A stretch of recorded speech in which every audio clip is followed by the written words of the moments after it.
A decade after Republican legislatures locked in minority rule with racial and partisan gerrymandered congressional and state maps.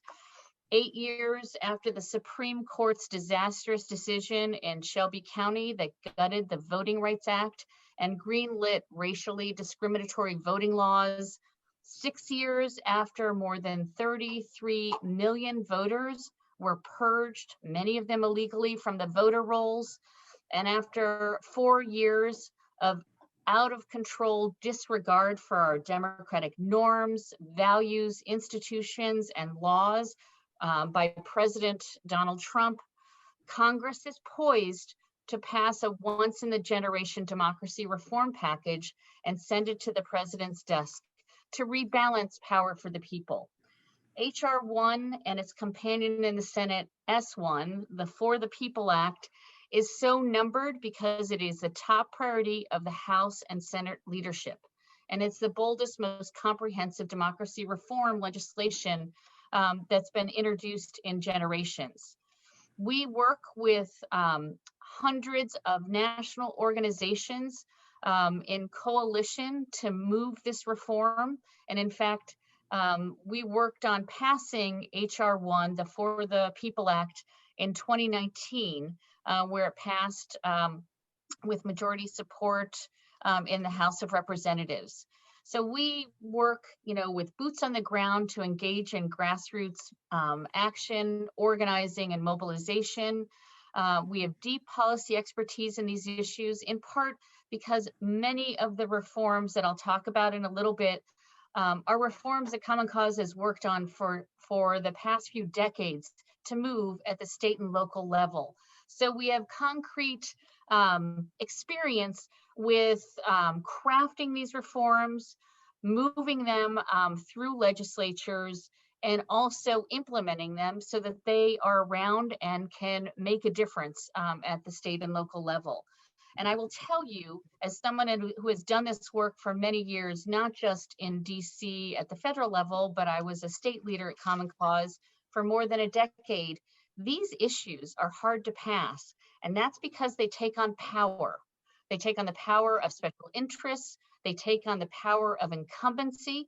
And so these are not easy reforms. And I will tell you, we've been working on moving these kinds of reforms at the federal level for a very long time. I really do think that what we've seen with the Trump presidency has opened many people's eyes about the weaknesses of our democratic norms and institutions. And there is a lot of work that we need to do looking at our voting laws, looking at the challenge with the Electoral College, looking at our ethics and accountability measures, waiting for a president to voluntarily disclose their conflicts of interest. That's something that Trump blew right by. So, let me tell you a little bit about the reform itself. And I know that Ning provided you a little bit about it. And just so you can have a sense of the expanse of what this bill does. And I think the bill is like 745 pages long. So first, it makes it easier, not harder, to vote.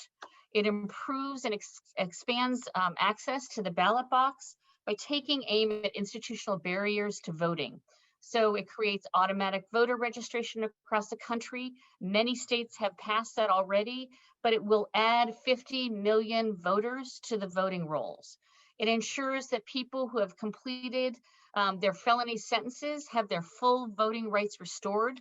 So nationally, about 4.5 million citizens have the right to vote because of criminal convictions.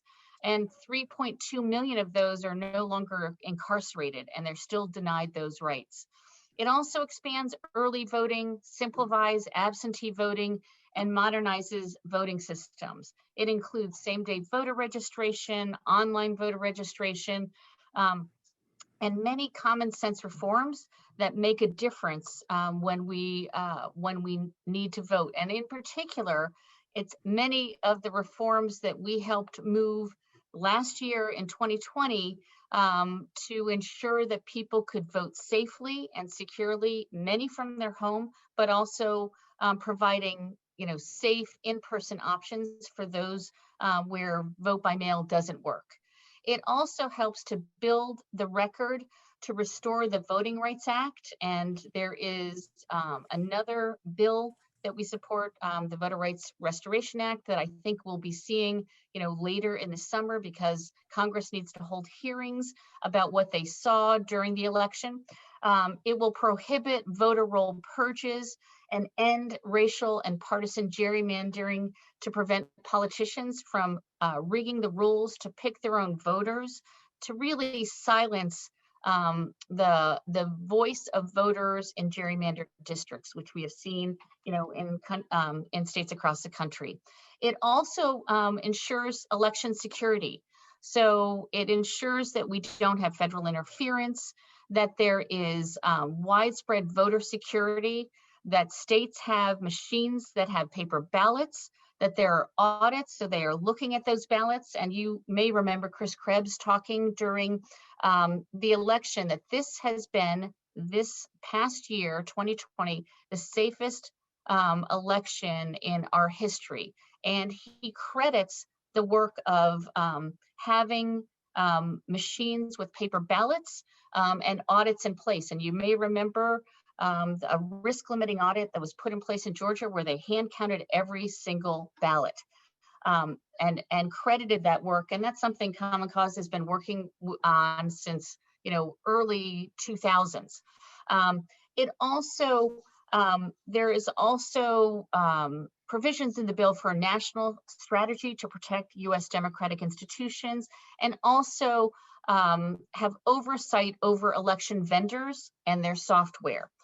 So those are important provisions. There's also provisions on money in politics, so guaranteeing disclosure to shine a light on dark money in politics by upgrading online political and ad disclosure, as well as requiring all organizations that are engaged in political activities to disclose their donors. There is also a really key piece of reform that creates a small donor matching system for political donations. This kind of reform really shifts power away from special interests and to small donors so that their voices are heard in elections. It's the kind of reform that I worked on in Connecticut and moved.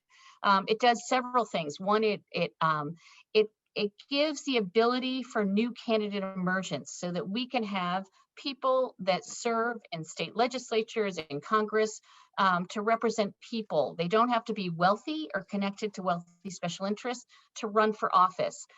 If they raise enough qualifying contributions and can raise small dollar contributions, those can be matched. It isn't just that it creates an opportunity for others to run for office.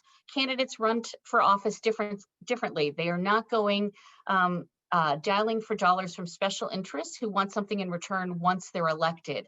And it can be transformative in terms of the kinds of reforms that move. They govern differently. And I experienced this in Connecticut. Money didn't dominate what was done. And in fact, we saw all kinds of progressive reforms pass in Connecticut because people elected, 80% of those elected ran under this clean money kind of system. And so they run and think about what their constituents want, whether it's criminal justice reform, paid sick leave, increasing the minimum wage, or many other environmental reforms. So that is an important component. Also, the bill has measures that strengthen oversight. So one of the challenges, you've heard of the Federal Election Commission that is fundamentally flawed and does not enforce our campaign finance rules. To be clear, it was designed that way by Congress with equal numbers of Republicans and Democrats, so they deadlock and never make decisions. So the goal here is to create an agency that can actually be the cop on the beat, looking at those who have broken our campaign finance laws with impunity. So that's an important piece of the reform. Also, there is an entire section around ethics, and that's congressional ethics as well as presidential ethics. And as you can imagine, I testified 2 years ago before House Oversight Committee on the executive branch ethics provisions, and they are numerous and critically important. So it's things like conflict of interest laws, divestment requirements, slowing the revolving door, requiring presidents to disclose their tax returns. It also looks at strengthening the Office of Government Ethics, which was often a target of the Trump administration, so that it closes loopholes for lobbyists and foreign agents, and that watchdogs have sufficient resources to enforce the law. So just in terms of the state of play, where things are, H.R.1 was introduced by Speaker Pelosi, Congressman Sarbanes, and Chair of the House Administration, Zoe Lofgren, on January 4th as the first bill of the new Congress. Just 10 days ago, Speaker Pelosi reiterated, she does these press conferences every week, that H.R.1 and the For the People Act is an exalted position and an incredibly important reform to her. I think the goal initially was to move it right away, but there have been delays because of the insurrection, because of impeachment, because of the Georgia Senate wins for Democrats, and the need to quickly move a COVID relief package. So we believe it's more likely that we will see H.R.1 moving in late February or early March. One other thing I should just share, just had a meeting with congressional leaders in the House on Friday, just yesterday. One of the things that we have started to see is the right heritage action, the Heritage Foundation, Americans for Prosperity, and others that are starting to do ads, phone calls, and exerting pressure on House Democrats to reverse their support for the bill. We are continuing to drive thousands of phone calls, emails, letters to the editor, social media posts, and others, and op-eds, as a matter of fact, thanking House Democrats and urging them to continue to support this reform. On the Senate side, the H.R.1 or the For the People Act was introduced. I can't remember the bill number, but it was not S1 last Congress. But all members of the Senate Democratic Caucus co-sponsored the For the People Act. This year, we were excited to see on January 19, when Senate Majority Leader Schumer, Senate Rules Committee Chairwoman Amy Klobuchar, and Senator Jeff Merkley announced the For the People Act would be S1, demonstrating that that bill is their first priority. We're in the process of getting all Senate Democrats to once again co-sponsor the bill before it's introduced. After it's introduced, Senator Amy Klobuchar has said that S1 will be the first legislative hearing held by the Senate Rules Committee, and we expect Rules Committee markup shortly after that hearing, and then we'll be preparing for a Senate floor vote. So one last piece I should add is that we believe that Republicans will filibuster the bill. And so it's likely that this may be one of the first test cases where we may need to see rules reform, like Harry Reid did and Common Cause worked on back in 2011, and we saw Senate rules reform in 2013 after Republicans blocked Obama nominations to federal agencies, court nominations, as well as all kinds of different legislation. So if this reform passed, and we believe it will stand with other historic watershed legislation. The late American hero, John Lewis, whose Voter Empowerment Act is actually incorporated into the For the People Act, called this bill in keeping with the Voting Rights Act of 1965.